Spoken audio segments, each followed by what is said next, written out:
여러분들을 만나니까 제가 한 10년은 젊어진 느낌입니다. 분위기가 너무 좋습니다. 우리 엄 목사님 얘기는 제가 들었는데 직접 만나니까 더 멋있네요. 여러분들을 만나서 무슨 말씀을 전할까? 우리 엄 목사님이 아무거나 하라고 그러더라고요. 그 말 속에는 성령이 시키는 대로 하라, 그렇게 저는 생각을 했습니다. 시간은 무제한이라고 그러더라고요. 그래서 그런 교회도 있구나 생각을 했습니다. 대개 교회 가면 30분 이내입니다. 이게 보통이에요. 이 교회는 아주 비정상적 교회입니다. 하나님께서 역사하시는 데에는 제한이 없죠. 그런데 하나님은 절제 하나님이라 이렇게 마음껏 가게 하지는 않을 것 같고 하나님께서 하라는 대로 하겠습니다. 교회 딱 들어오는데 교회 간판이 베델 교회로 알았는데 베델 오브 코리아 영어로 쓰여 있더라고요. 굉장히 인상적이었습니다. 되게 베델 처치 이렇게 쓰죠. 베델 오브 코리아. 제가 해석하기를 한국화된 베델이다, 그렇게 제가 해석을 했어요. 베델은 이스라엘에 있습니다. 제가 그 베델 이야기부터 시작을 하려고 그러는데 왜냐면 베델 교회니까. 근데 제가 그 블로그를 하나 운영하고 있는데 거기에 한 250개 말씀 묵상글이 올라가 있어요. 그 중에 이제 베델에 관한 글이 들어 있습니다. 그걸 소개를 하려고 그래요. 창세기 28장에 보면 야곱의 생애 전환점이 베델에서 있습니다. 근데 이 야곱의 형을 피해서 외삼촌 집으로 소위 피난 가는 길에 노숙을 합니다.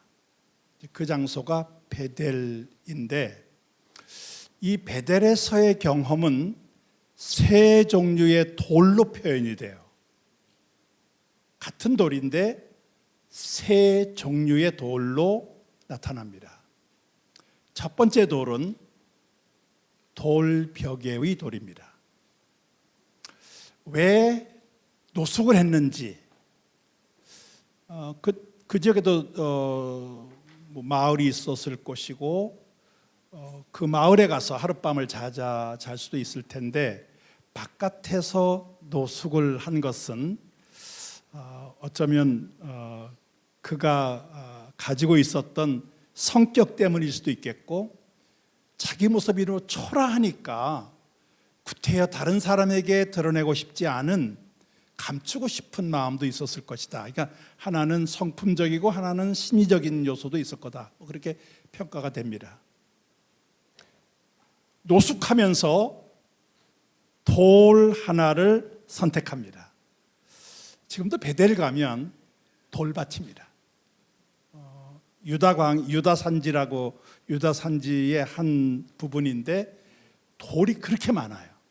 그래서 돌을 걸러내야 농사를 짓습니다. 마치 우리나라 제주도와 같아요. 제주도 돌이 많기 때문에 돌을 걸러내서 담장을 쌓고 그 안에 밭을 일구는 것과 비슷한 거죠. 그래서 이 돌을 골라내야만 농사를 지을 정도로 돌이 많은데 어떤 돌을 선택했을까? 아무거나 했을 겁니다. 널려있는 게 돌이니까. 왜 돌을 선택하고 돌베개를 삼았을까? 습관 때문입니다. 평생 자면서 무언가 머리에 받쳐두고 자야 잠이 오는 거죠. 이게 습관이 되니까 아무 의미 없이 돌 하나를 선택해서 벽에를 삼습니다. 저는 그 장면을 묵상하면서 야곱이 돌에게 의존했다기보다는 돌이 야곱에게 도움을 받았을 것입니다. 왜냐하면 야곱의 온기를 차가운 돌이 뺏어갈 수 있기 때문에 그렇습니다. 첫 번째 돌이 돌벽에의 돌이에요.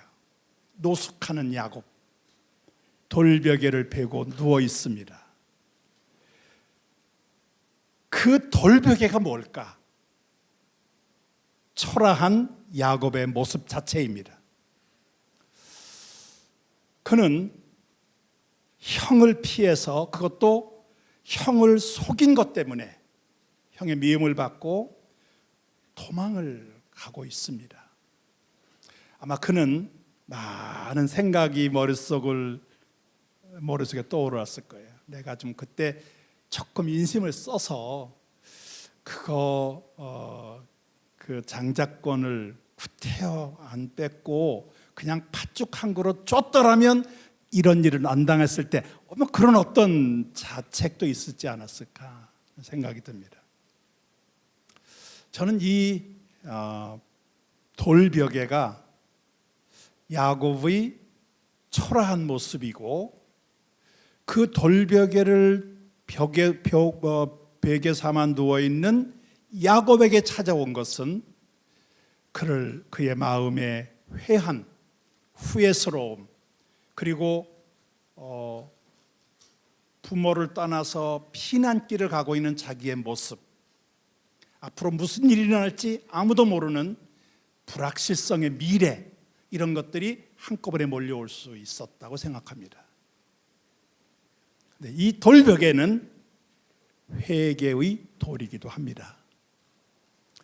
회개는 두 종류가 있는데, 환경에 의한 회개가 있을 수 있습니다. 또 하나는 본인 스스로가 깨우쳐서 하는 회개도 있을 수 있어요. 근데 두 종류의 다른 회개의 공통점은 절망입니다. 회개는 절망이에요.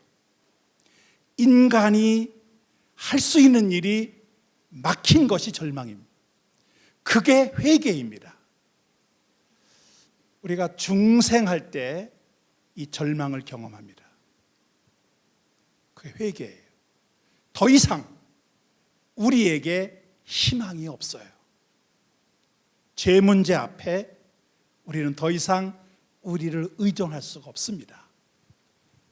나에 대한 절망이 하나님께로 나가는 문을 여는 것, 이게 바로 회개인데, 야곱은 환경으로부터 억눌리는 환경으로부터의 절망을 경험하며 회개한 그 자체가 돌벽에다. 그래서 저는 돌벽에를 회개의 돌벽에다.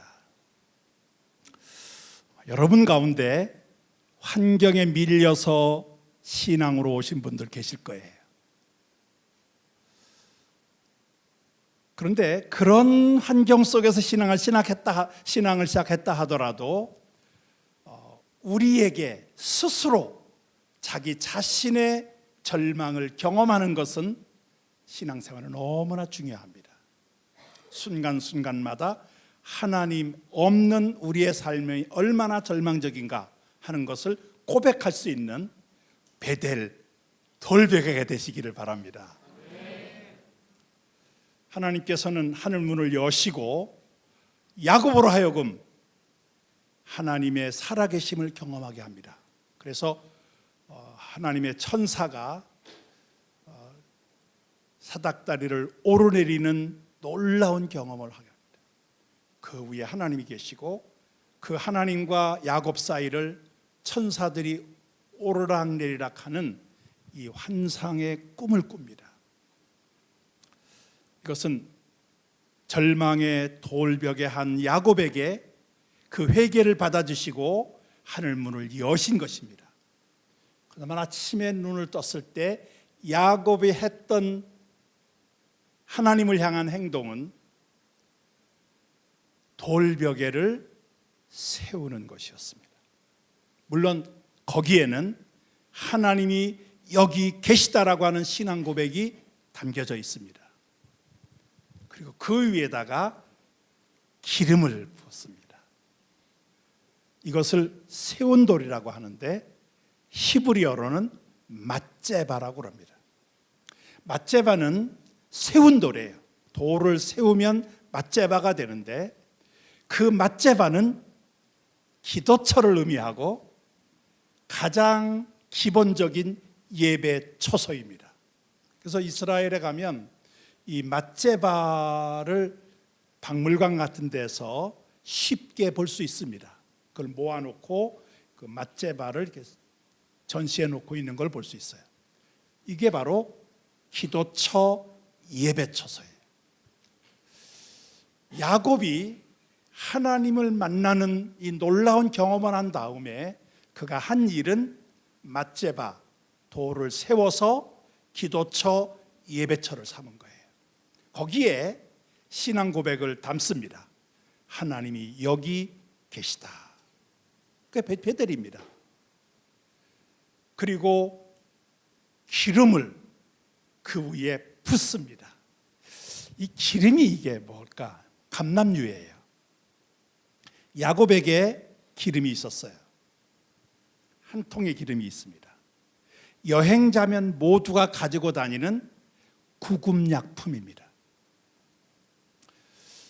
이 감람유가 여러 종류가 여러 용도가 있는데 그 중에 하나가 구급약품이에요. 그래서 야고보서에 보면 병든 자에게 기도할 때 기름을 바르고 라는 말씀이 나옵니다.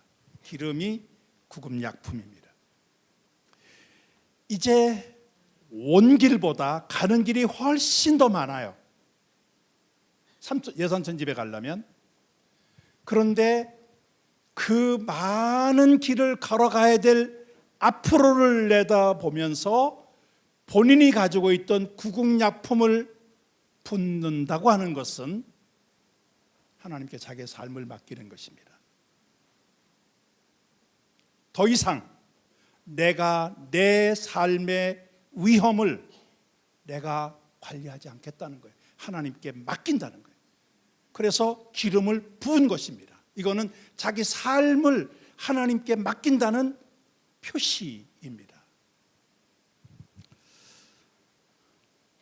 많은 보험들이 있어요. 필요하기도 합니다.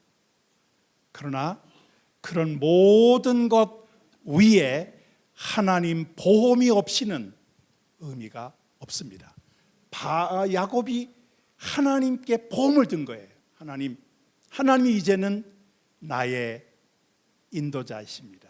보호자이십니다. 나의 전부세요. 그런 면에서 기름을 부었다는 것입니다. 베델은 예배처소입니다.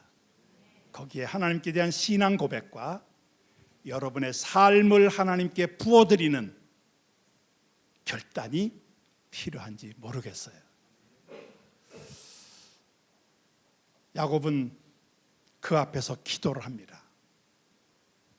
그러면서 하나님께서 저와 함께 계셔서 이 길을 잘 다녀오게 하시고 저를 지켜주시면 두 가지 약속을 합니다.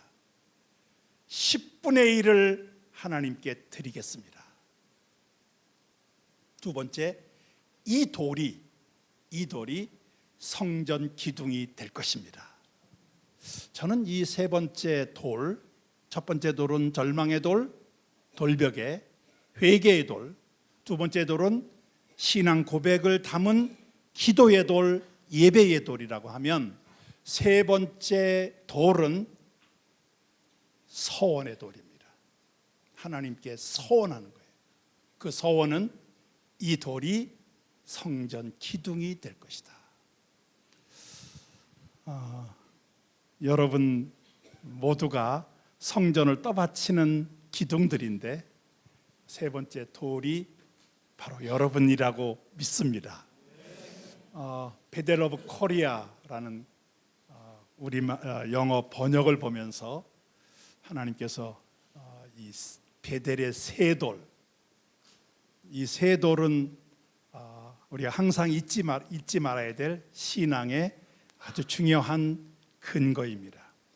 회개의 도를 놓지 마시기 바랍니다. 하나님만이 우리의 유일한 소망이라고 하는 고백입니다. 예배와 기도의 도를 계속 유지하시기 바랍니다. 그 위에 미래 비전의 성전 기둥이 되겠다고 하는 이 비전의 돌도 잘 간직하시기를 바랍니다. 오늘이 샤밧입니다. 해가 지면 안식일이 시작이 돼요. 내일 해가 질 때까지 계속되는 이 안식일 샤밧인데, 저는 36년 전, 지금 7월이죠. 81년 7월 달에 저의 가족과 함께 이스라엘로 유학을 떠났습니다. 외로운 유학 생활이었는데,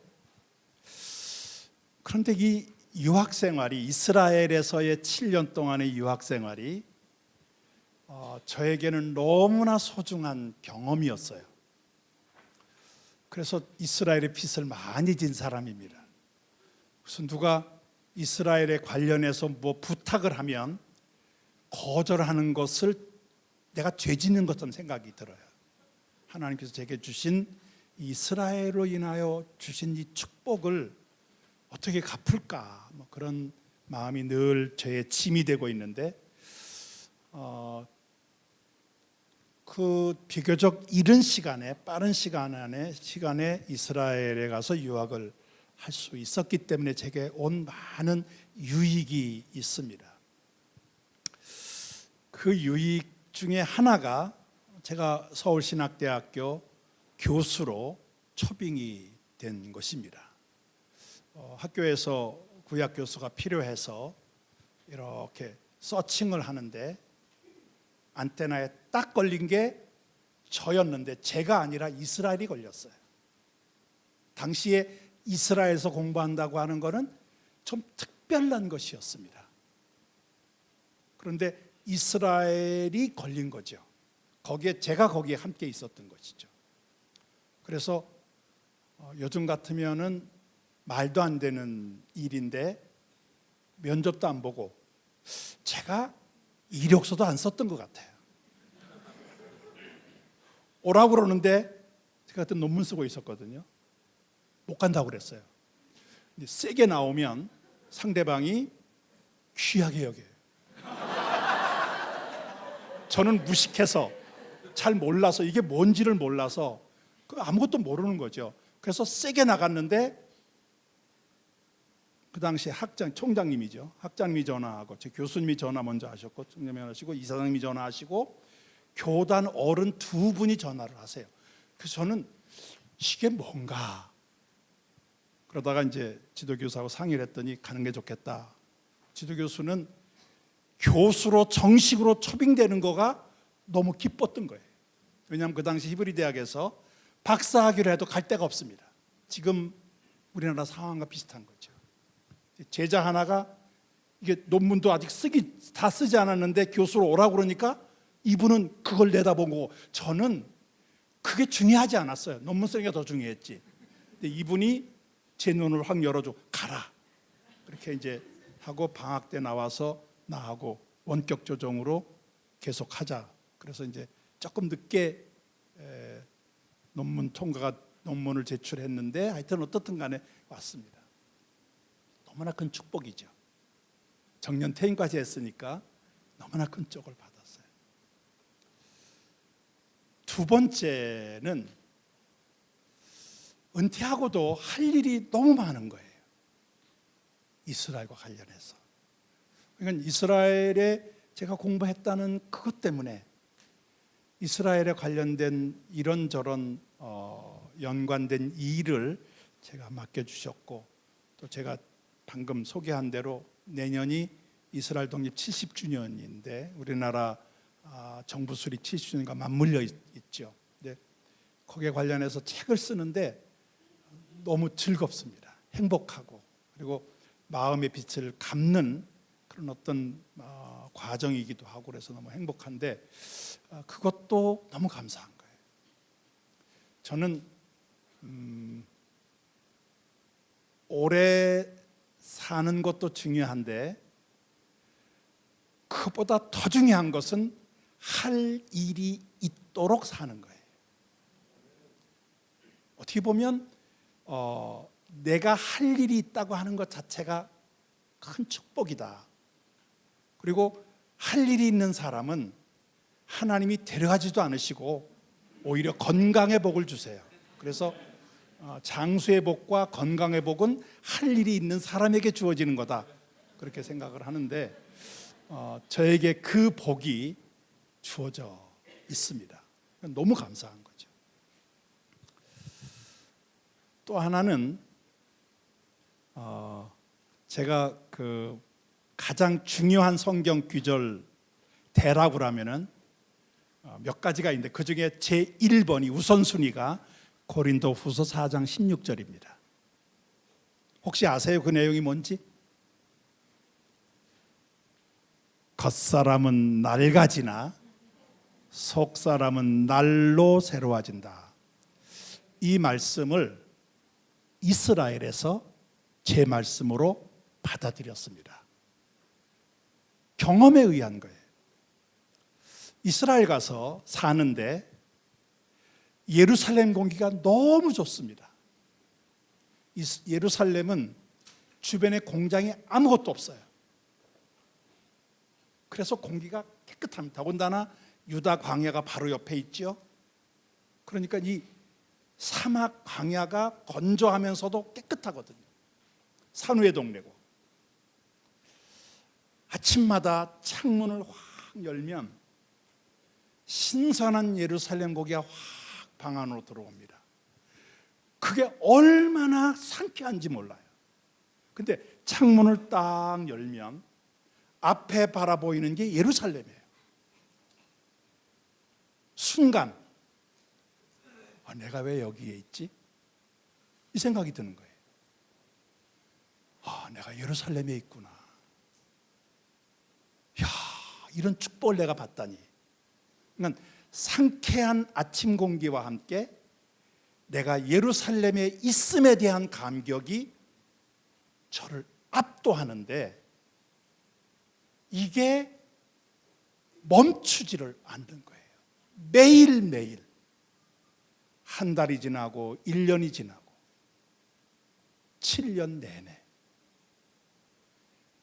아침마다 내가 여기 있다니 이 감격이 변함이 없는 거예요.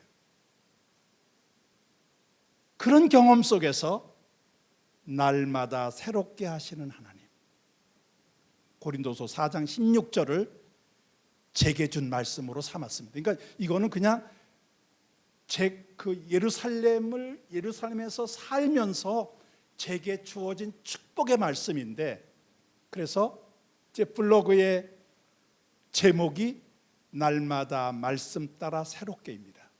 날마다 말씀 따라 새롭게. 한번 블로그, 네이버 블로그인데 제 이름 치면은 금방 뜹니다. 날마다 말씀 따라 새롭게. 근데 여기에 날마다가 헤메라라고 하는 헬라어인데 24시간을 의미합니다. 24시간 안에 새로움의 경험이 있어야 된다. 24시간 주기로 새로움을 경험해야 된다. 저는 그 말씀을 지금도 아침에 일어나서 새벽기도 하면서 제일 먼저 고백하는 것이 하나님, 오늘 새롭게 하시는 하나님을 찬양합니다. 저녁에 오늘 내가 하루 살면서 새로움이 무엇일까? 이걸 하나의 이제 제 삶의 패턴으로 삼은 거죠. 이스라엘이 준 축복이에요. 제 실전에 대한 축복입니다. 매일매일 새롭게 하시는 하나님, 그 하나님을 기대하고 기도하고 또 그렇게 경험하는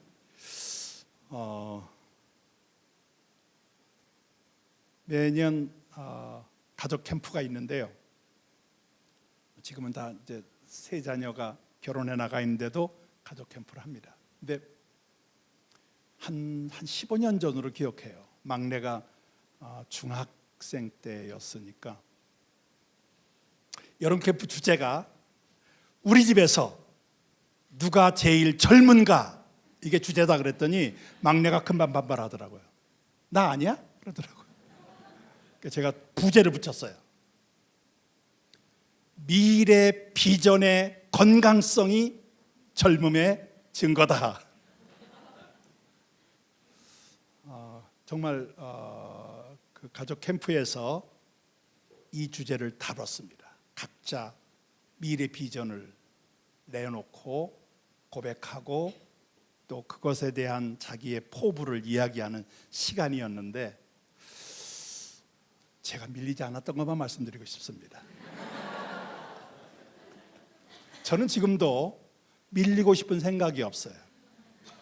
아니, 겉사람은 낡아지는데, 겉사람은 은퇴를 했는데 속사람은 날마다 더 젊어지니까 제 막내하고 겨루지 말란 법이 있습니까? 물론 막내를 격려해야 되겠죠. 그러나 그런 어떤 이 신앙적인 당당함은 나이 먹어도 필요하다 하는 말씀을 드리는 거예요. 네 번째 이스라엘이 준 축복이 있습니다. 그게 샤밧이에요. 이스라엘 가서 사는데 고국도 나면 병 걸리는 거 아시죠? 네?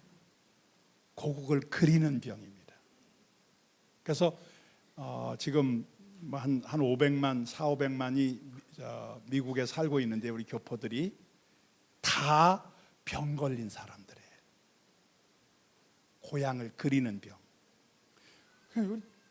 이스라엘에 가서 지내는데 그 고국에 대한 그리움이 몰려오는 거죠. 더군다나 이제 주말이 되면, 샤밧이 되면 더 그게 크게 다가오는 거죠. 그런데 주변에 있는 앞집 뒷집의 유대인 가정, 평상시에는 두 노인네만 살아요. 다 장가 들고 시집가고 다 나가 있는 거죠. 근데 이게 샤밧 저녁만 되면 몰려오는 거예요. 애들 데리고 오고 뭐 이스라엘은 아무리 멀어도 1시간 내지 1시간 반이면 다 오거든요. 그러니까 평상시에는 두 노인네만 있었는데 안식일이 되니까 모여서 파티가 벌어져요. 바베큐도 굽고. 이게 더 이제 해외에 나가 있는 이 병든 우리 가족에게는 더 부채질을 하는 거죠. 그들이 모여서 안식일 식사를 하고 예배를 드리고, 그런 다음에 회당 예배로 연결됩니다. 그러니까 1부 예배가 가족 예배고 2부 예배가 회당 예배예요. 우리가 거기 저희 부부하고 그때 2살 된 아들하고 우리 부부가 야, 우리도 맞대응하자. 그래서 시작한 게 안식일 가정 예배였습니다. 평상시에 가정 예배를 늘 드렸는데 안식일 날은 조금 더 포멀하게 드리기 시작을 했습니다. 거기도 이제 모이니까 우리도 모인다는 거죠. 그렇게 시작된 샤밧 가정 예배가 36년이 지난 지금까지 계속되고 있습니다.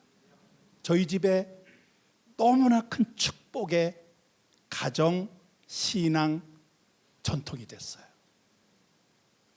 지금도 모입니다. 지금도. 토요일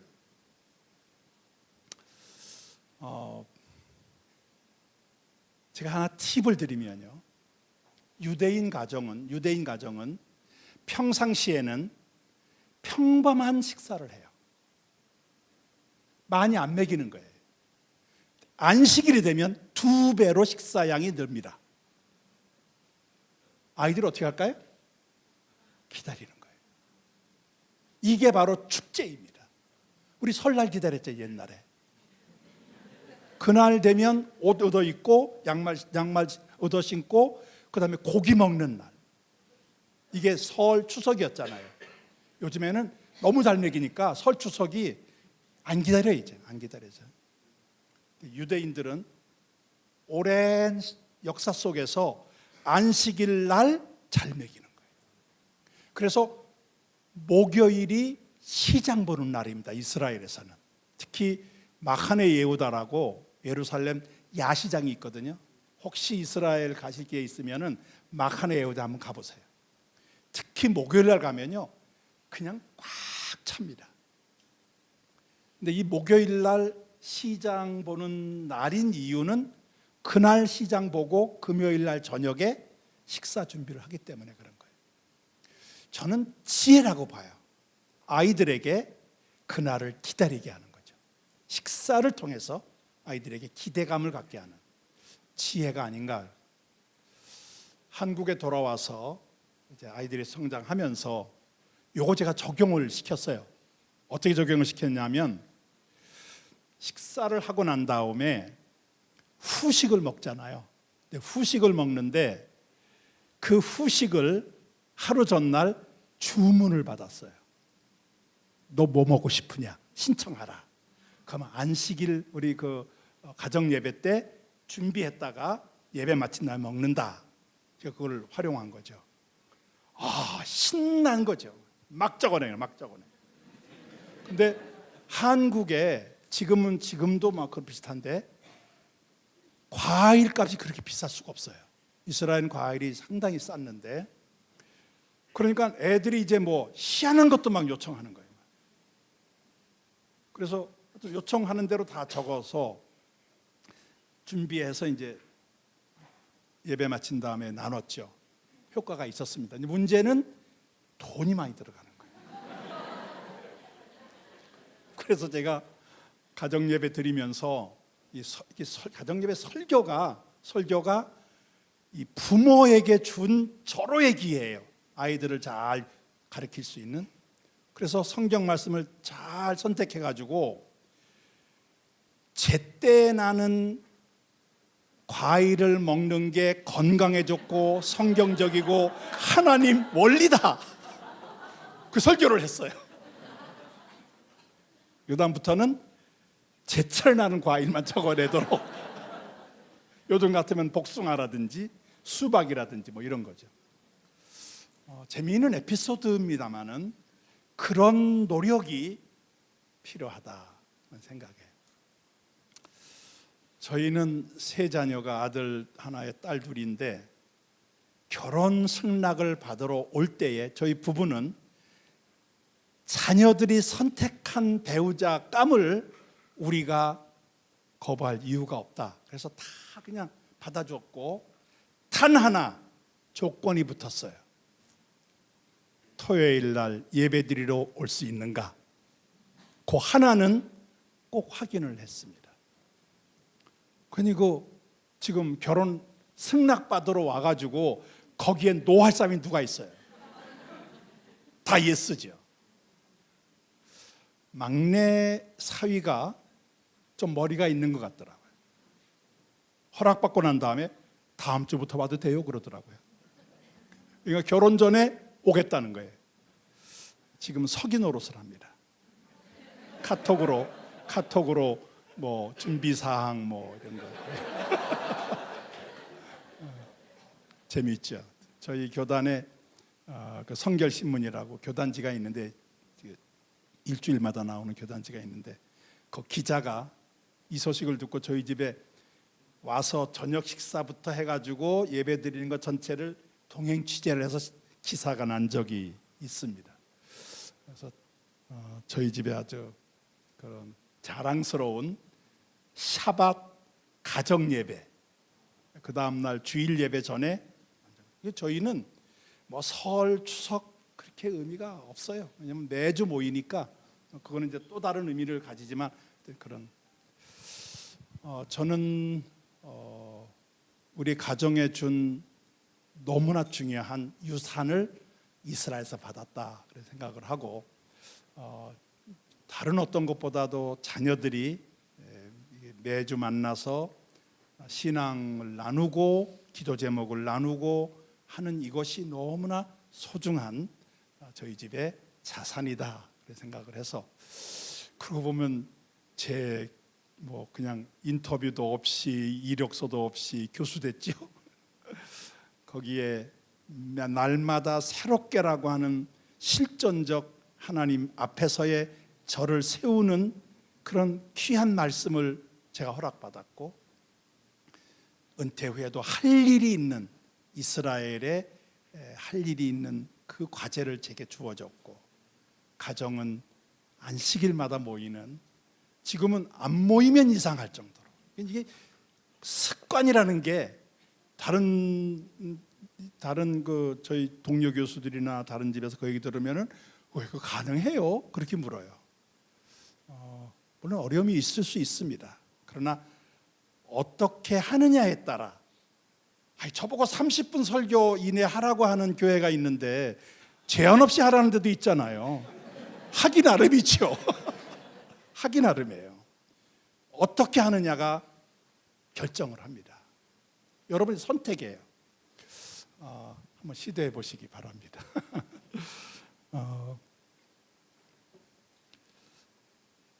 제가 이스라엘에 가서, 이스라엘 갈 때 여러 가지 그 하나님께서 도우신 그런 간증이 있습니다만은, 제일 먼저 확인하고 싶은 게 있었어요.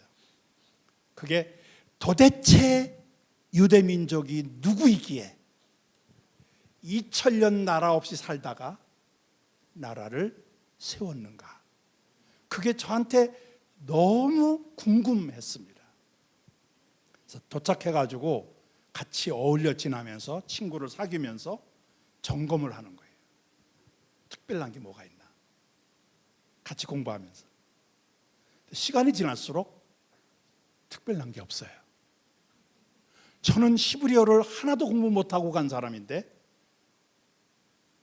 히브리어를 자기 언어로 사용하는 친구들이, 처음에는 제가 좀 밀리는 것도 있지만은 어떤 아람어를 가르치는데 그들에게도 아람어가 어려웠는가 봐요.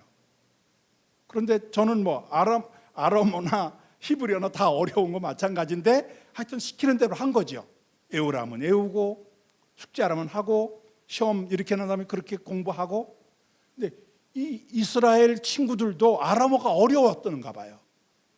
시험을 본 거예요.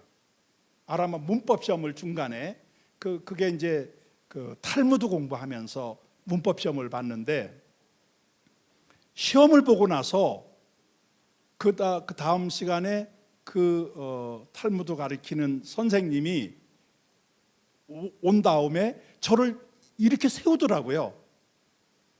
왜 그러나 하고서 일어섰더니, 야, 내가 볼 때 이 사람은 히브리어를 제대로 못한다. 내가 볼 때. 근데 너희들보다 아람어가 더 점수가 낮다. 너희들 뭐 하는 거냐? 그렇게 얘기하시더라고요. 제가 죽으라고 공부한 거죠. 그들은 죽으라고 안 하고. 그걸 모르는 거지, 그 선생님은. 하여튼 뭐 예를 들면 그런 거예요. 그러니까 해볼 만한 특별한 게 없어 보이는 거예요. 같이 사는데 평범한 이웃 사람, 동네 아줌마 아저씨, 그런 거예요. 한두 달 지난 뒤에 제가 결론을 내렸어요. 유대 민족은 특별하기 때문에 나라를 다시 세운 게 아니구나. 그럼 뭔가 하나님께서 하신 것이다. 그래서 하나님 역사에 대한 정리를 제가 했습니다. 우리가 뛰어나기 때문에 하나님 역사를 이루는 게 아니라, 우리가 부족해도 하나님은 하나님의 역사를 이루시는 분이다. 유대 민족이 뛰어나기 때문에 독립한 게 아니라, 하나님께서 독립을 시키시려고 작정하시고 그 일을 진행하신 거다. 이게 제가 내렸던 결론이기도 합니다. 그러고 놓고 보니까 보이기 시작했어요. 그게 뭐냐 하면은, 유대인들이 어떤 상황 속에서도 놓지 않은 두 가지가 있습니다. 그러니까 이제 하나님의 역사다라고 하는 것을 정리하고 나서 마음을 내려놓으니까 보이는 거예요. 그런데 하나님의 역사를 가능케 했던 근거는 뭔가? 하나님이 하시고 싶어도 뭔가 손을 잡아야 하나님 역사가 이루어지는데 그 근거가 뭘까? 제 눈에 두 가지로 보였습니다. 하나는 가정과 회당이었습니다. 유대민족은 어디를 가나 다 없어졌죠. 나라도 없어지고 언어도 없어지고 주권도 아무것도 땅도 아무것도 없어요. 그런데 가는 곳마다 가정과 회당은 버린 적이 없습니다. 회당은 교회입니다. 이 두 개의 기둥을 하나님께서는 활용하셨다. 이게 바로 공동체입니다. 가족 공동체와 교회 공동체예요. 제가 한국에 돌아와서 우리 한국 교회는 너무 지나치게 교회 중심으로 기울어 있는 것을 봅니다. 그게 때로는 어떤 면에서는 초창기에 필요한 조치였는지도 모르겠어요. 그러나 균형이라고 그럴 때 이 가정과 교회라고 하는 이 균형은 절대적으로 필요한 것이다. 왜냐하면 교회는 아무리 강조해도 주일 예배에 초점을 맞출 수밖에 없는데 나머지 6일 동안은 결국 가정이라는 공동체에서 감당해야 될 몫이 되기 때문에 그런 것이죠. 그래서 이 두 가지가 서로 조화를 이루어야 된다. 유대인이 기가 막힌 이 두 가지를 지키고 있었다라고 하는 것입니다. 제가 가졌던 이 이스라엘 독립에 대한 이 관점은 그렇게 정리가 됐는데 제가 은퇴를 앞두고 전후해서 강한 도전을 받았어요. 그게 뭐냐 하면은 이스라엘 독립 70주년이 내년인데 제가 가르치는 학생들에게 무슨 과목이든 간에 한 마지막 2시간은 이스라엘에 대한 얘기를 제가 했는데 학생들을 이렇게 점검해 보니까 이스라엘을 너무 모르는 거예요. 그래서 이스라엘 독립이 언제인 줄 아냐? 1948년이라는 것까지 아는 학생들이 얼마가 있습니다. 5월 14일이라고 하는 거는 자신 있게 대답을 못해요. 그러니까 지금 목회자 후보생들인데 신학대학교 신대원 학생들, 이스라엘 독립이 그들에게는 그렇게 중요하게 여겨지지 않은 것이라 생각이 드는 거죠. 거기에 이스라엘 독립과 관련된 조그마한 디테일한 것을 물어보면 전혀 감각이 없습니다. 이래서는 안 된다. 왜냐하면 저는 이스라엘 독립이 20세기 최대 사건으로 보는 입장입니다. 20세기에 너무나 많은 일들이 벌어졌어요. 20세기의 가장 큰 변화는 자동차가 실용화되고 거기서부터 비행기, 그 다음에 로켓, 인공위성, 그래서 달나라까지 가는 이런 그 교통수단이 급속도로 발달합니다. 거기에다가 양차 대전이 일어났고 컴퓨터 혁명이, IT 혁명이 일어났고 뭐 이루 말할 수 없는 일이 벌어졌죠. 근데 그 중에 가장 중요한 사건이 있다면 이스라엘 독립이다. 왜 그러냐면 이것은 하나님께서 1900여 년 동안 묻어두었던 유대인 문제를 적극적으로 개입하셔서 이스라엘을 실존 국가로 세우셨기 때문에 그렇다. 그 자체가 기적적인 역사인데 이거는 하나님께서 하신 일이다라고 보기 때문에 그렇습니다. 예수님께서 마지막 가르침을 감난산에서 하십니다. 누가복음 21장에 보면 나오는데 제자들이 촌사람이잖아요. 갈릴리 사람. 예루살렘에 오니까 이게 대도시거든요. 예루살렘의 명물 중에 명물이 성전입니다. 예루살렘 성전은 헤롯이 지었는데 얼마나 호화로운지 로마 제국 안에서 예루살렘 성전을 보지 않고는 아름답다는 말을 하지 말라는 격언까지 생겼습니다. 그만큼 예루살렘 성전이 호화롭고 웅장하고 최고의 걸작으로 취급이 됐다는 것입니다. 헤롯의 작품이에요. 갈릴리 사람 예수님의 제자들이 와서 봤을 때 눈이 더 동그래지는 거죠. 그래서 이야, 그렇게 감탄을 하고 있으니까 예수님께서 찬물을 딱 견져요. 돌 하나 돌 위에 남지 않고 다 무너진다.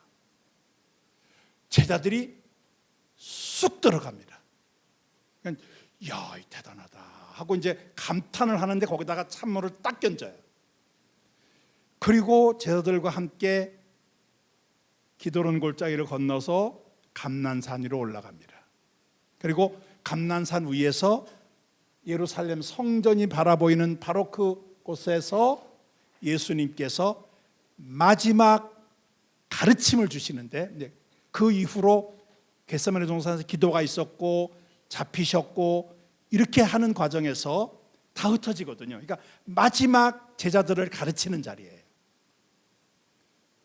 그 제자들을 가르치는 예수님이 가르침의 근거가 뭐냐면 제 중 하나가 그런 일이 언제 있겠습니까? 하는 질문을 던집니다. 그러니까 그 질문에 답을 주신 거예요. 이게 마지막 가르침입니다. 예수님께서는 돌 하나 돌 위에 남지 않고 다 무너진다라고 하는 그 말씀을 하셨는데 그게 언제 일어납니까? 라고 물었을 때 그거 플러스 2개를 더 얘기하세요. 그래서 3때를 이야기하십니다. 첫 번째 때가 재앙의 날입니다. 그게 바로 AD 70년에 로마에게 예루살렘이 멸망당하는 바로 그거예요. 그러니까 예수님 시대보다 한 40여 년 뒤에 일어날 일을 내다보고 재앙의 날, 멸망의 때라고 하는 때를 말씀하십니다. 두 번째 이어서 말씀하시는 게 이방인의 때를 이야기하세요. 예루살렘은 이방인의 때가 찰 때까지 이방인에게 짓밟힐 것이다. 이 말은 멸망의 때, 재앙의 날이 곧 이방인의 때의 시작을 의미합니다.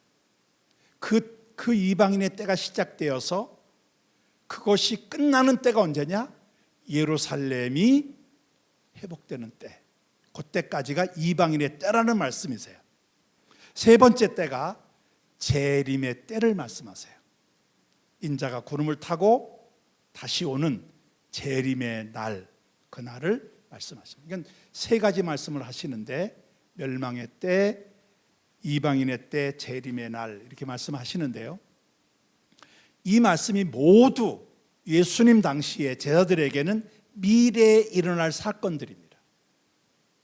그런데 이 사건들이 AD 70년에 이루어졌고 두 번째 이방인의 때가 끝나는 것은 이스라엘 독립과 관련이 있습니다.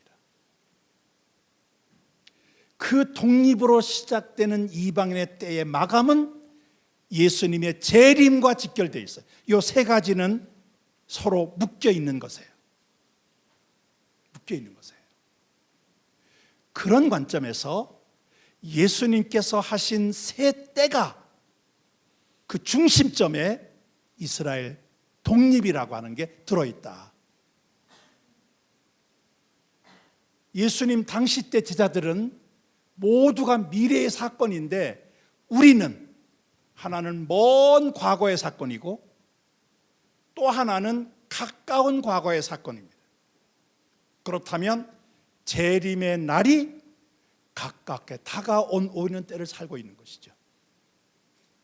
그런 관점에서 20세기 가장 위대한 사건은 이스라엘 독립이라고 말하지 않을 수가 없는 것입니다. 금년이 2017년인데 금년에 중요한 주기가 5개가 걸려 있어요. 가장 멀리는 종교개혁 500주년입니다. 1517년에 루터가 구텐베르그 그 교회 정문에다가 그 95개조 반박문을 써붙인 게 이게 이제 종교개혁의 시발이 됐는데 그게 500년 전 일입니다. 제가 종교개혁 500년을 거론하는 이유는 루터가 위대한 종교개혁자예요. 근데 그에게 한 가지 한계가 있었습니다. 그는 성서학자고 그래서 많은 주석을 썼는데 그가 그렇게 성경을 많이 알았기 때문에 그가 잘못한 게 하나 있어요. 유대인에 대한 평가였습니다. 성경을 보면, 성경 예언서를 보면 그 예언의 많은 내용들이 이스라엘이 나라를 세워서 존재하고 있어야 돼요. 그래야만 성경 예언의 많은 내용들이 이게 다 성립이 됩니다. 그런데 돌아보니까 유대인들이 전부 흩어져 지내는 거예요. 성서학자의 눈에 볼 때 유대인은 성경과 상관이 없어 보였던 것입니다. 그래서 그는 죽기 2년 전에 기가 막힌 반유대주의 발언을 합니다. 유대인을 마음대로 다룰 수 있도록 그가 문서로 남겨버려요. 회당은 불태우고 유대인 서적은 다 없애버리라고, 그리고 유대인은 가장 사악한 거짓말장이라고 하는 말까지 하면서, 근데 이것이 400여 년 뒤 히틀러에게 인용이 됩니다. 홀로코스트의 근거가 된 거죠. 루터가 상상도 못한 일이 벌어졌을 거예요.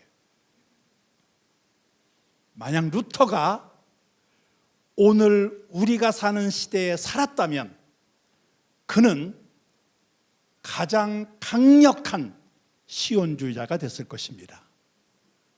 그런데 그가 그 이스라엘 독립을 보지 못했기 때문에 그는 반유대주의 발언을 마지막 남기면서 생애를 마치게 됩니다.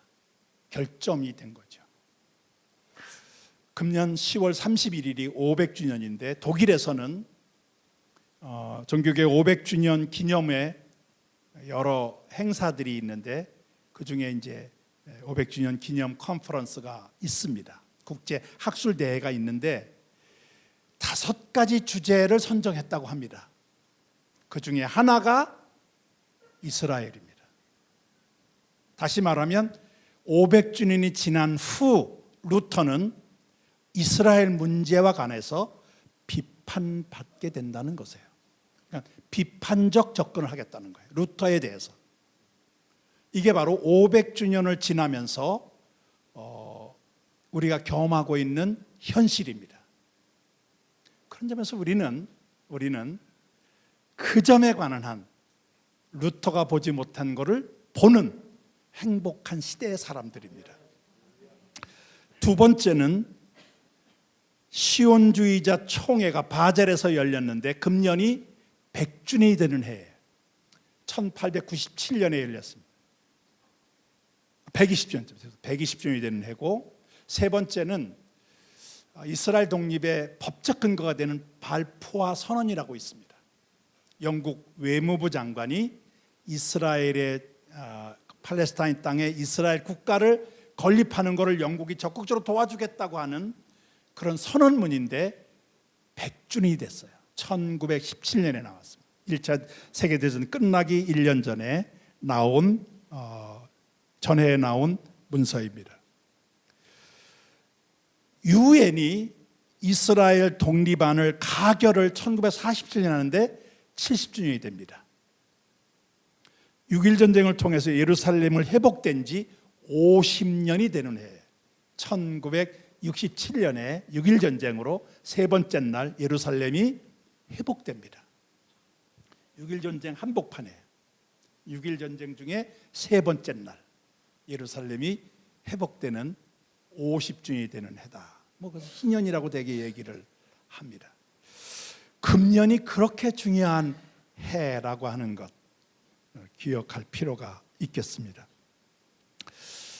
저는 아까 우리 목사님께서 내년이 이스라엘 독립 70주년이지만 동시에 남북한 정부 수립 70주년이다. 그래서 남한은 8월 15일, 북한은 9월 9일 이렇게 우리보다 한 20여 일 후에 정부를 수립해야 합니다. 우리 민족은 세 종류의 분단이 있습니다. 첫째 분단이 1945년인데 그건 이미 72년 전이 되죠. 해방이 됐는데 북한 남한에 소련군, 미군이 진주해서 38선으로 나라가 나눠집니다. 이거를 가리켜 국토분단이라고 합니다.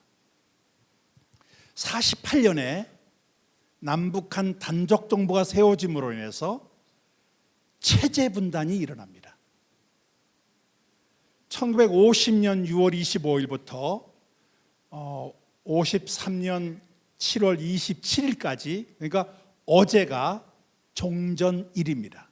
우리나라에는 그 종전 기념일은 안 지키는데 7월 27일까지 약 3년 한 1년 1개월 반 정도 전쟁이 벌어져요. 이거를 백성분단, 국민 백성분단이라고 얘기합니다.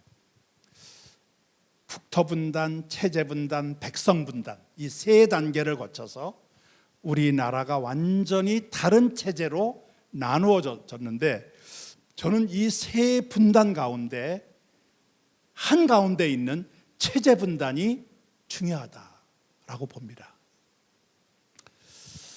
예레미야 29장에 보면 예레미야가 바벨론 포로에 끌려갔던 유대 민족이 거짓 예언자들의 현혹이 돼요.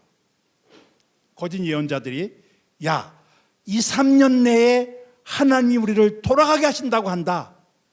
얼마나 좋은 복음입니까?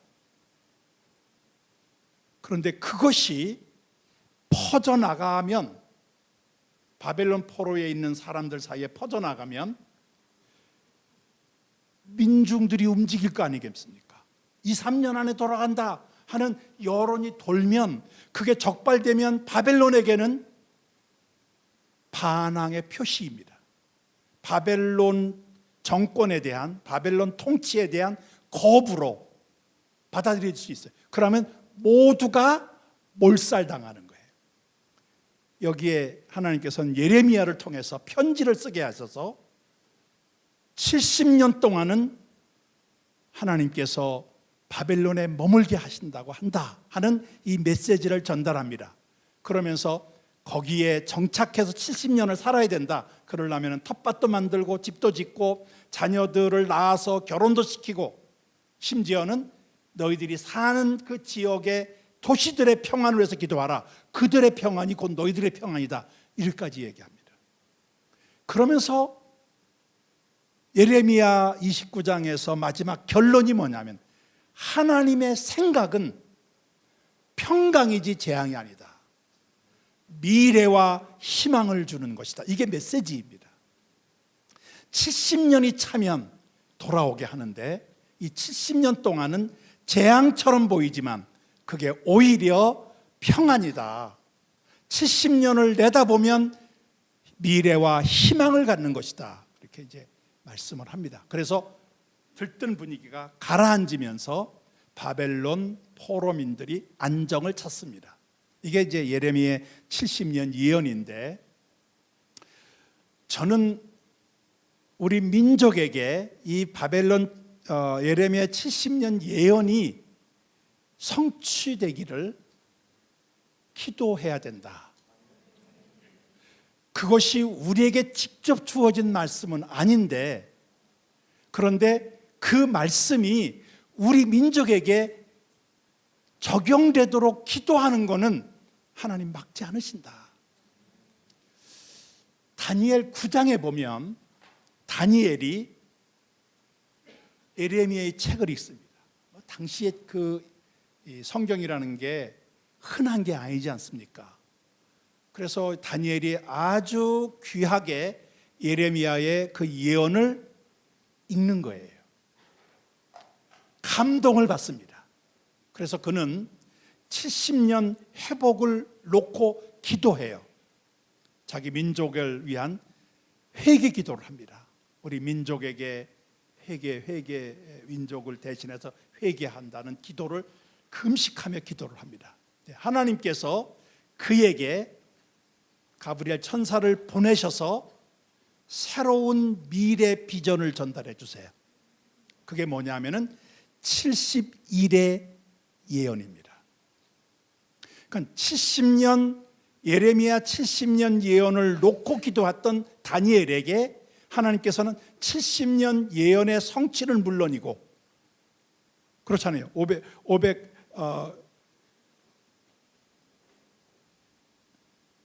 그 고레스를 통해서 535년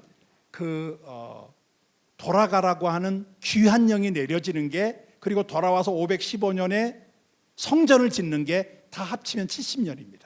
그러니까 성전이 무너진 때부터 성전을 지을 때까지 70년을 채우고 하나님께서 그 회복을 주십니다. 그게 회복이 이루어졌는데 거기 플러스해서 하나님께서는 71회라고 하는 미래 비전을 주세요.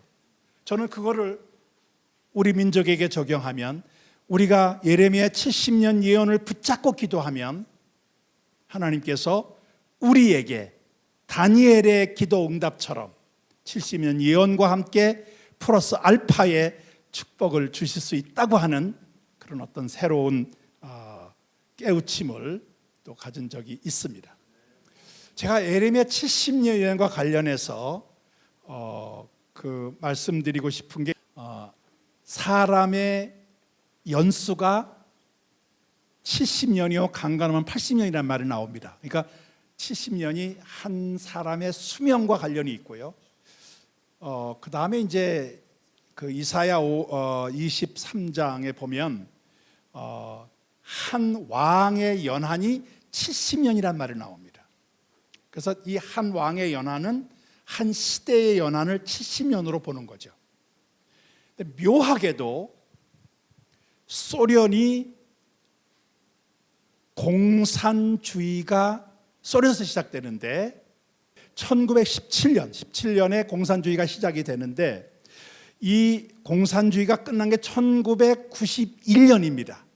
1991년인데 그거는 1985년 고르바초프의 등장으로 자유화가 일어나면서 몰락을 합니다. 그러면 85년에서 92년 사이에 87년을 설정하면 1917년에서 1987년까지 꼭 70년이에요. 그 중국 공산주의는 1919년에 있었던 오사운동이라고 되게 봅니다. 천안문에서 벌어진 시위 사건인데, 그런데 87년에 70년 뒤에 천안문 사태가 일어나요. 또 자유화 운동이 일어납니다. 정확하게 70년 만에 중국 공산주의가 아직은 공산주의 체제를 내려놓지 않았지만은 시장 경제로 돌아서는, 그리고 자유화 물결을 상징하는 천안문 사태가 일어난다는 거예요. 몽골은 1921년에 몽골 공산주의가 시작이 됩니다. 그런데 소련 공산주의의 몰락과 소련의 해체와 함께 몽골도 1991년에 공산주의를 마감해요. 소련, 중국, 몽골 모두가 다 70년 만에 공산주의를 내려놓습니다. 재미있는 것은 동진을 하는 거예요. 소련에서 중국, 중국에서 몽골. 마지막 남은 동진 한 나라가 북한입니다. 북한이 1948년 9월 9일에 정권을 세웁니다. 공산주의 정권을. 지금 북한은 공산주의라고 말할 수가 없는 1인 독재 체제가 돼가지고 공산주의라고 얘기하기가 어렵겠습니다. 체제 자체는 공산주의 체제죠. 이게 내년이 되면 70주년이 되는데 하나님 이거를 어떻게 하시겠습니까? 앞서 세 나라가 모두 막을 내렸는데 이 70년의 숫자 안에 북한을 포함시킬 수 없으시겠습니까? 제가 기대하는 것은 평창입니다. 내년 2월 달에 평창 올림픽이 열립니다. 삼수 끝에 얻은 평창 올림픽이에요. 남아공 더반에서 이 세 번째 투표가 있었어요. 근데 그 전 첫 번째, 두 번째 모두가 다 우리나라가 1차 투표에서는 다수표를 얻었습니다. 그런데 과반을 넘지 못한 세 나라가 나왔기 때문에 과반이 안 돼서 2차 투표를 하는데 3위는 떨어지고 우리나라와 다른 나라 경쟁을 하는데 1등을 했던 우리가 꼭 두 번째 가서는 2등을 했습니다. 그래서 세 번째 더반에서도 똑같은 일이 벌어질까 고민을 했다고 합니다. 그런데 3차 세 번째 삼수 때에는 1차 투표에서 3분의 2가 넘었습니다. 다수 많은 나라가 우리나라를 지원해서 평창 올림픽. 저는 그 결정을 보면서 왜 평창일까? 왜 삼수일까? 2018년이 의미가 있지 않을까? 개인적인 생각을 한 적이 있습니다. 평창은 강원도에 있는데 강원도는 북한과 남한이 반반 나눠진 분단도예요. 북한이 도 이름을 많이 바꿨습니다. 안 바꾼 것도 있지만 대부분 바꿨어요. 근데 강원도는 안 바꿨어요. 근데 강원도가 남한에도 있고 북한에도 있어요. 남북한 분단의 상징 같은 도가 강원도입니다. 평창은 이 휴전선 가까이에 있습니다. 잘 아시는 대로 올림픽은 세계인들이 모여서 스포츠를 즐기며 평화의 행진을 하는 행사입니다. 그런데 평창이 이런 남북한의 이 분단의 팽팽한 긴장 속에서 평창은 어울리지 않습니다. 앞으로 한 6개월 정도 남았거든요. 8월이니까 한 6개월 남았나요? 7개월 남았나요? 하여튼 6, 7개월 남았습니다. 이 기간은 하나님 손에 들어가면 엄청난 가능성의 시간입니다. 기도해야 된다고 봅니다. 저는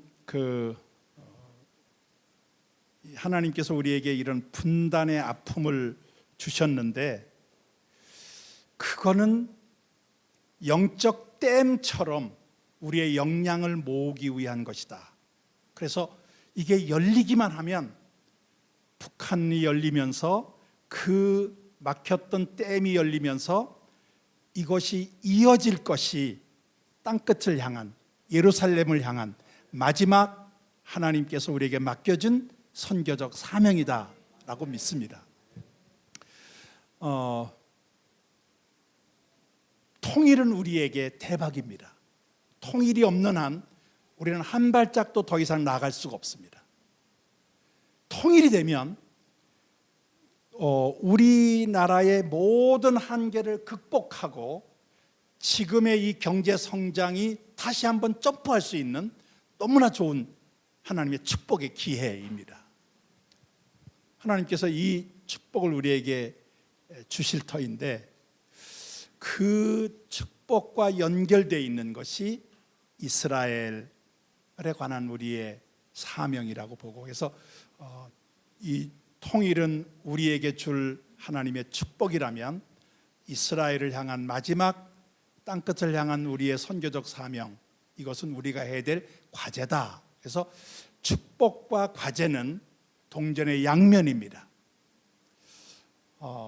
저는 이런 꿈을 꿉니다. 축복을 얻기 위해서 노력하기보다는 사명을 앞세우면 축복은 주어진다.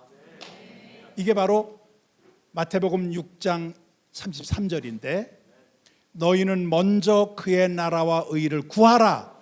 그리하면 이 모든 것을 너에게 더해주겠다. 이 모든 것을 더해주겠다는 게 축복의 약속인데, 그것을 위해서는 먼저 하나님 나라와 의를 구하는 과제, 사명의 우선권을 둬라 하는 것이죠. 그런 점에서 이스라엘을 향하여 문을 여는 것은 하나님께서 기뻐하시는 우리의 사명에 대한 우선순위를 정하는 것이라면 그 결과로 우리에게 주어질 이런 축복이죠. 축복은 하나님께서 마련해 주신다 하는 것입니다. 이스라엘과 우리는 여러 가지 면에서 공통분모가 있습니다. 역사적 공통분모가 있는데 몇 가지 말씀을 좀 드리면요. 몇 가지 말씀을 드리면 이런 것들입니다.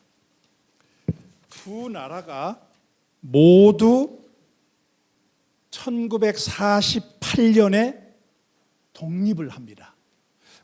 체제 분단을 아까 말씀드렸는데 45년 국토 분단의 체제 분단이라고 볼 때 우리도 1948년에 독립을 해요. 근데 이 독립이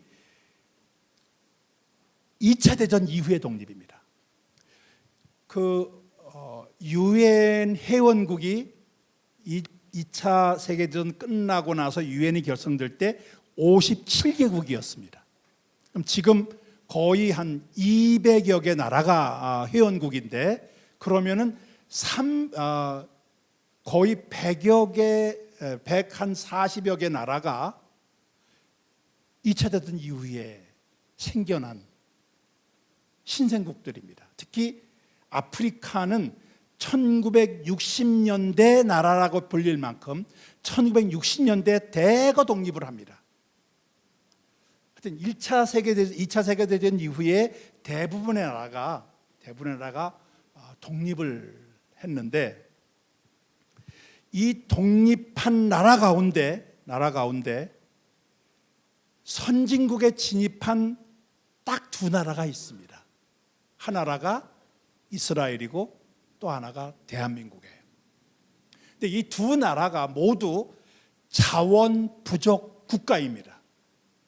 이스라엘은 중동인데도 불구하고 석유가 한 방울도 나지 않습니다. 요즘에는 세일 석유가, 가스와 석유가 나와서 지금 산유국으로 발돋움을 하려고 하고 있는데, 어쨌든 간에 세일 석유가 아직 개발되지 않고 있기 때문에 석유가 나지 않고 이제 가스가 나오는 나라이긴 합니다.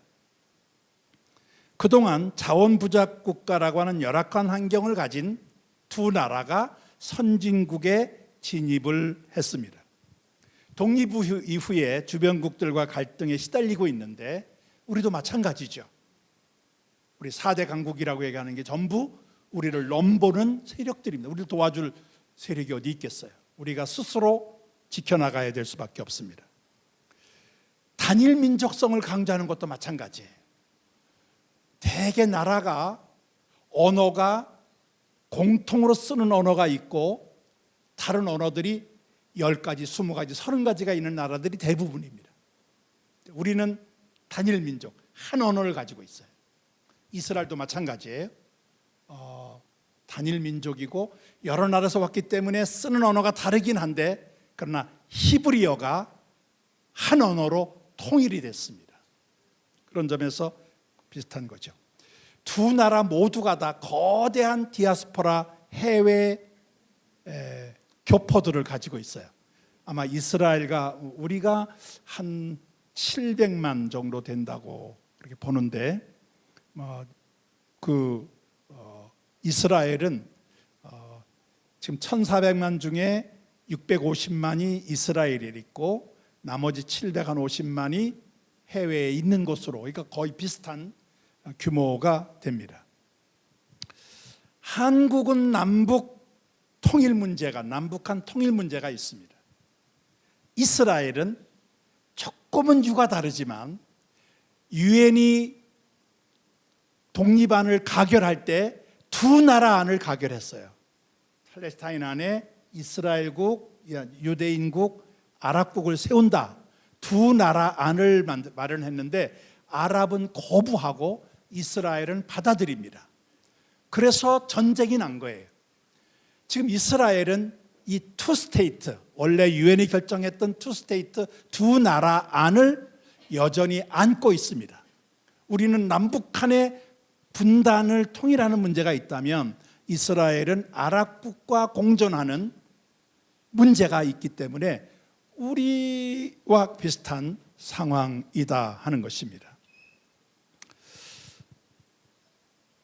이런 이스라엘과 한국의 역사적 공유점이 있는가 하면은, 신앙적으로 봤을 때 이스라엘과 우리가 상당히 긴밀하게 연관되어 있는데, 지난 6월 6일부터 7, 8, 3일 동안 이스라엘에서 아주 의미 있는 모임이 있었습니다.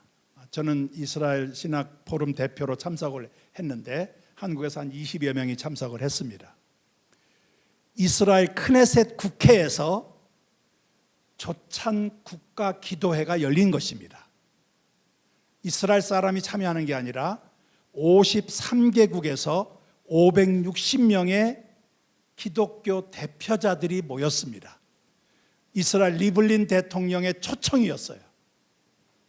국회 크네셋에서 벌어지는 국회 조찬 기도회가 해외에서 560명의 기독교 대표들이 모여서, 그것도 대통령의 초청으로, 이런 일은 과거에는 상상도 못했던 일입니다. 그래서 모여서 3일 동안 이스라엘을 위해서 기도하는 귀한 모임이 있었고, 아마 이것이 계속 이어질 것으로 그렇게 이제 기대가 되고 있습니다. 놀라운 것은 그날 마지막 날 모든 모임을 마치고 난 다음에 광고가 있었습니다. 한국서 오신 대표분들은 메토실방으로 모여주시기 바랍니다. 저희는 왜 모이는지를 몰랐는데, 그래서 이제 가서 있으니까 이 모임을 주관했던 크네셋 국회 대표자들이, 한국에서 온 대표자들을 40분 동안 만나주는 모임이었습니다. 그 모임에서 이런 얘기가 오고 갔습니다. 여기에 53개국에서 560명이 모였습니다. 그런데 그 모든 나라보다도 한국이, 대한민국이 이 문제를 치고 나가주면 이 모임이 더 활성화될 것으로 알고 있다. 한국이 이 모임을 계속 이어달라 하는 부탁이었습니다. 그러면서 우리 이 국회 조찬기도회의 멤버들이 한국을 방문하기를 원하는데, 그때 한국 우리 국회 조찬기도회, 여기에 이제 황의여 전 부총리하고 김영진 전 농림부 장관이 참여를 같이 했습니다. 그래서 국회 조찬기도회의 멤버들과 함께 한국에서 이 모임을 계속 이어가는데, 그때 교계, 재계, 학계의 대표자들 500명이 모일 수 있도록 추선해주면 국회의장도 함께 가도록 조처하겠다, 그런 말씀이었습니다. 그리고 이스라엘 신학포럼 공동대표를 저하고 맡고 있는 김집석 교수님에게 이 모든 것을 운영하는 운영위원회 위원장직을 맡아달라는 부탁까지 해서 지금 이제 내년이 될지 아마 내후년이 될지 그건 모르겠습니다만은 이 모임을 계속 한국에서 이어가도록 준비를 하고 있다. 저는 그때 이 모임을 하면서 하나님께서 한국 교회를 부르고 계시구나 하는 생각을 가졌습니다. 53개국 가운데 대한민국이 이 일을 앞장서서 계속 이어가 주면 다른 나라들이 따라올 거라고 하는 부탁이었습니다. 저는 이 말씀을 들으면서 떠오른 하나님 말씀이 이사야 55장 5절입니다. 이 말씀을 제가 말씀드리고 마치도록 하겠는데, 이사야 55장 5절.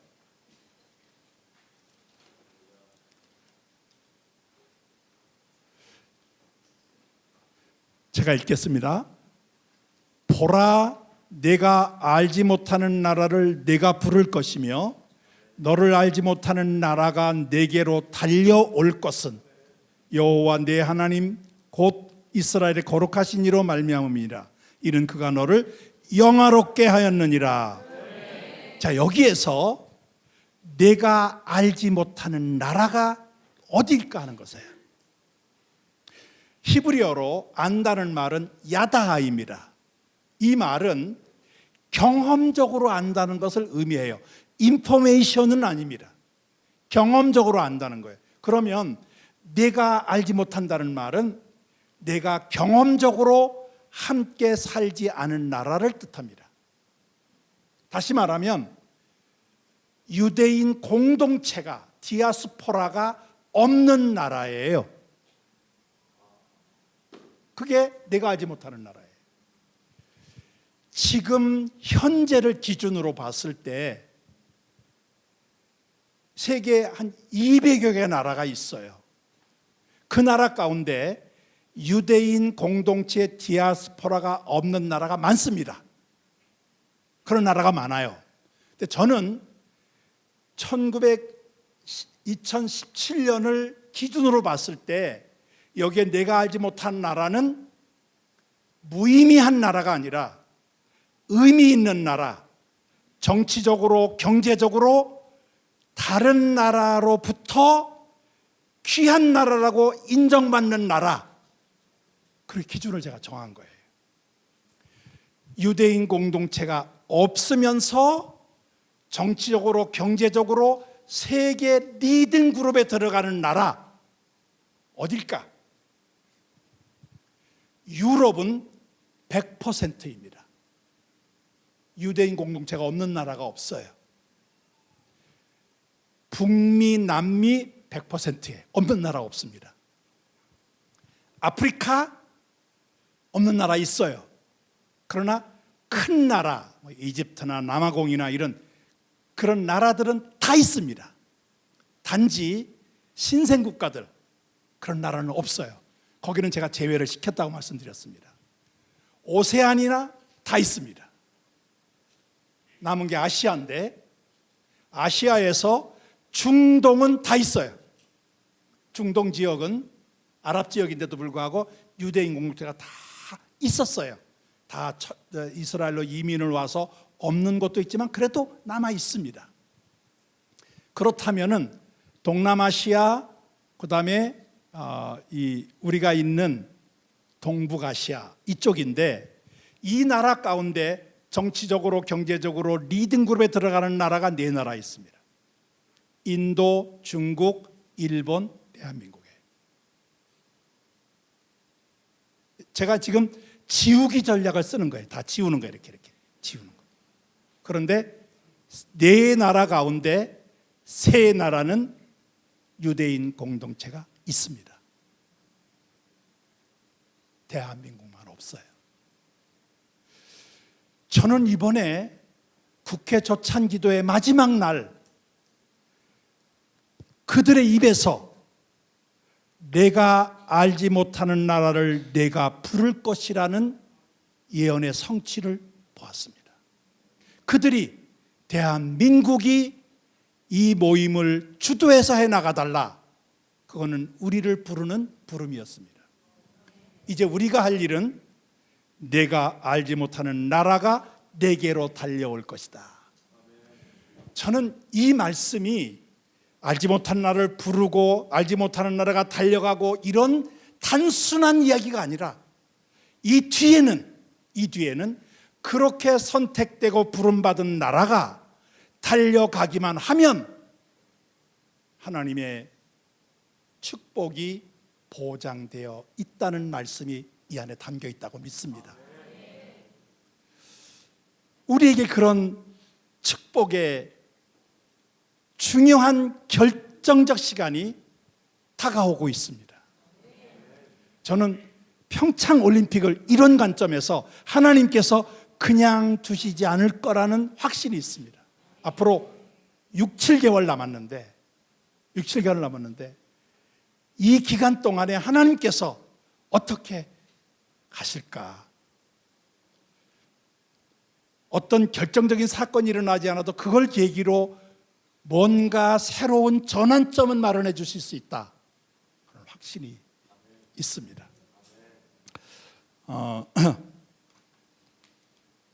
앞으로 우리에게 주어져 있는 시간은 21세기는 저는 그런 관점에서 20세기가 이스라엘 독립이라고 하는 위대한 사건의 세기였다면 이것이 이어지는 21세기는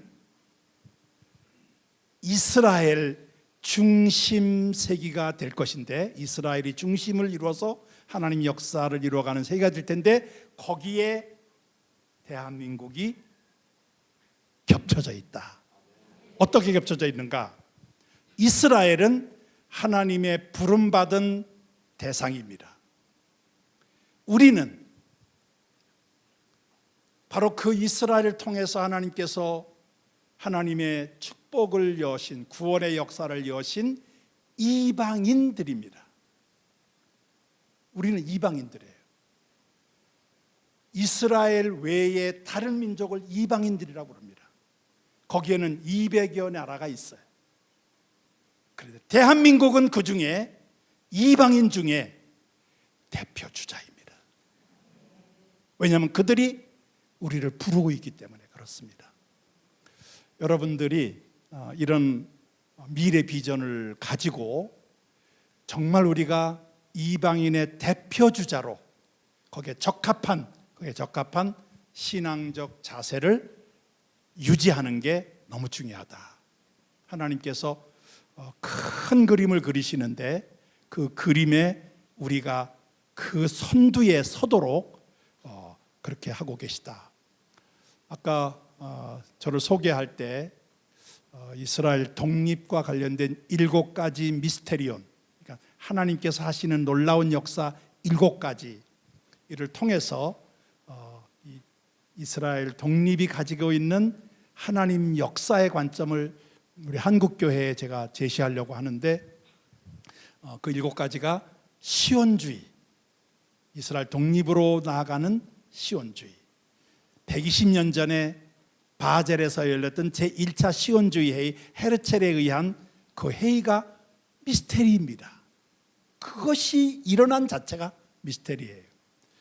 두 번째는 알리야인데 사만에 불과했던 20세기 초 이스라엘 팔레스타인의 유대인 인구가 48년 만에 65만이 됩니다. 15배가 늘은 거예요. 16배가 늘어요. 더 놀라운 것은 그때부터 지금까지 약 70년이 지났는데 10배가 늘었어요. 65만이 650만이 됐습니다. 자연 증가로는 있을 수 없는 일입니다. 계속해서 알리야가 이스라엘 독립 이후에도 계속 들어요. 이런 역사는 세계에서 유례를 찾아볼 수 없습니다. 무려 120년 이상 130여 년 계속해서 이민 물결이 알리야가 몰려온다고 하는 것, 이거는 자연적인 현상이 아니에요. 세 번째가 히브리어의 부활입니다. 사용하지 않았던 언어가 회복된다는 것. 그래서 모두가 다 히브리어를 사용한다고 하는 것. 놀라운 일입니다. 네 번째가 홀로코스트, 600만의 학살인데 어디에서 찾아볼 수 없는 역사이고 그 결과가 또 기가 막힌 결과를 낳습니다.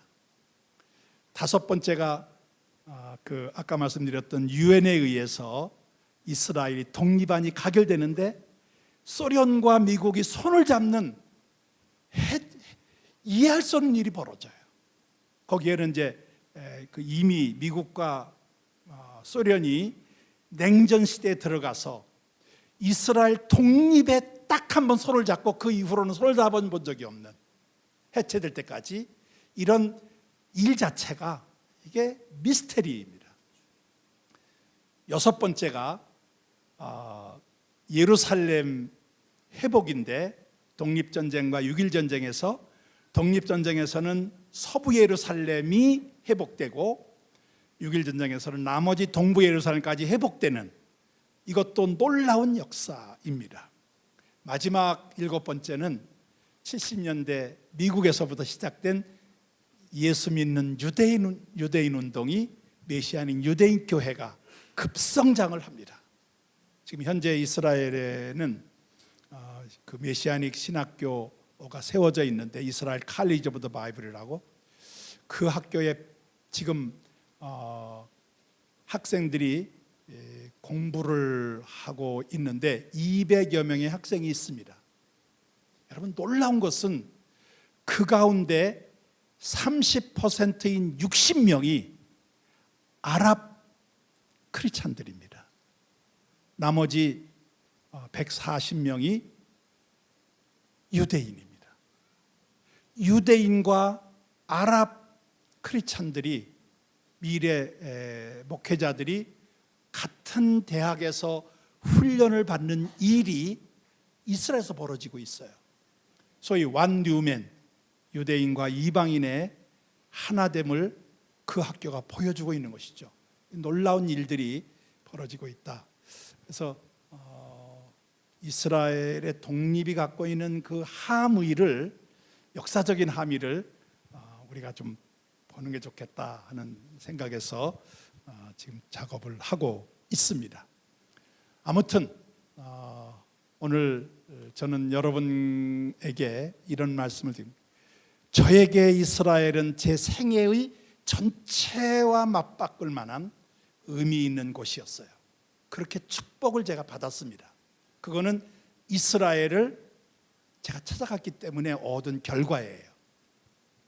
그런데 이 이스라엘을 향한 이 과제는 제 개인의 문제가 아니라 이제는 한국 교회에게 주어진 새로운 과제로 등장한다. 그런 점에서 제가 이 연결고리 역할을 하는 이 자체가 제게 너무나 감사하고 축복이고 행복한 일이기도 합니다. 베델교회가 아까 서두에 말씀드린 대로 그 베델의 신앙 정신을 가지고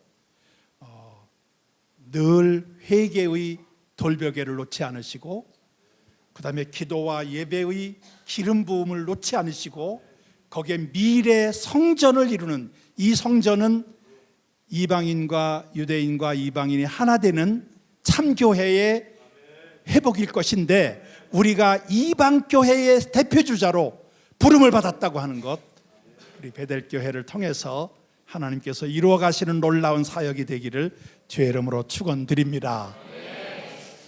11시가 됐네요.